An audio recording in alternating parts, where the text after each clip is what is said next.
Hello everyone, it's Dr. Wolf, and sorry I can't be in class today, but I still wanted to go over at least one formative to give you some feedback to prepare for Monday's summative.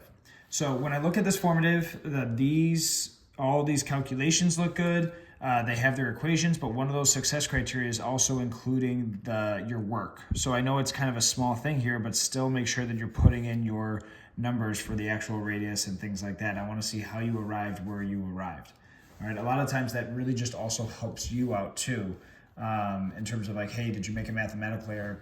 Can I let that slide? I usually try to. So here we're going to start with cell B is our claim. That is correct, all right? That it is more efficient at exchanging substances in the surrounding environment because it has a higher surface area to volume ratio, which we can see in the table right here. One thing that I'm trying to really emphasize with the summative is make sure that you are including your data specifics, even if it's just in parentheses and you're saying like 0.45 is greater than 0.5, make sure that you reference quantitative evidence whenever it's present, all right?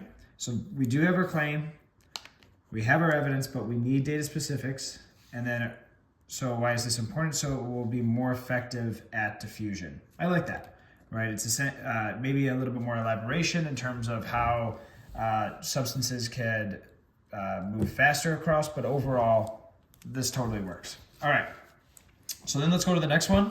Actually, this is SCP-5, so let's go to the other SCP-5. Since the standard error bars were both without exercise at t equals 0 overlap with the bars at t equals 1 hour, the true mean could overlap from t equals 0, t equals 1, so this data is not conclusive. All right. As such, we could only conclude that prolactin release data did not change after exercise. Overall, I like this. And you might want to go, Dr. Wolf, shouldn't you include numbers? And I would say almost always yes. In this case, the reason why we're able to make our judgment is actually less on numbers and more on just like that overlap there. Would numbers be nice here? Yeah. But I will say one thing that they do actually hit on is they still are specific with t equals 0, t equals 1, right?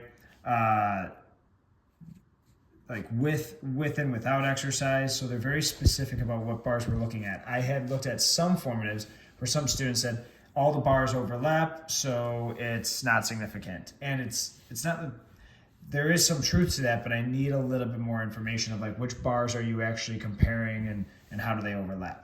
Right. So I like this response.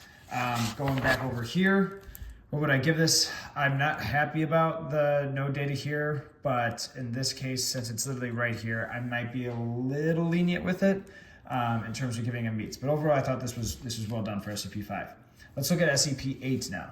All right. So here, solution A is salt water. I agree with that claim.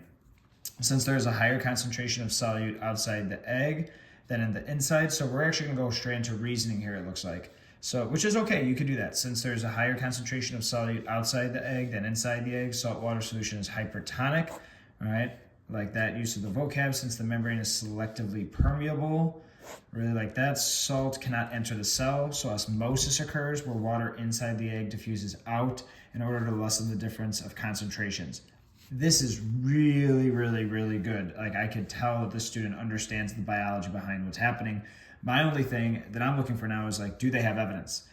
All right. The lack of water means the egg's mass decreases. Boom, there's our evidence. But again, I need numbers. Tell me by how much it decreased, or what was it before, what is it afterwards. So the evidence is present there, but I need numbers. All right. And then in terms of by process of elimination, it kind of cuts off here, but I'm imagining that they're saying that the other one must be H2O. That looks good to me. All right. So let's go over here. What I'm looking for as a teacher now is I'm saying, okay, claim is there, reasoning's there. Is there some more evidence here? So since the concentration of glucose in the blood is greater than the concentration of glucose in the filtrate, so that's our evidence right there that we're seeing in our table, right? Glucose would have to go up the concentration gradient in order to move into the bloodstream. All right, so I really like the use of vocab here. This movement requires energy, absolutely. So this would be active transport. Really, really good logic and reasoning here. So again, I'm confident the student knows the claims, the reasoning, the bioconcepts, but it's a whole skill of also referencing our evidence here. So I need those numbers, right? The units are important, right? Again, showing the change. A lot of times with the evidence, there's really two things. You want your specifics, whether it's numbers or sometimes just really being clear of what you're stating or what you're specifically comparing, and sometimes a complex data set.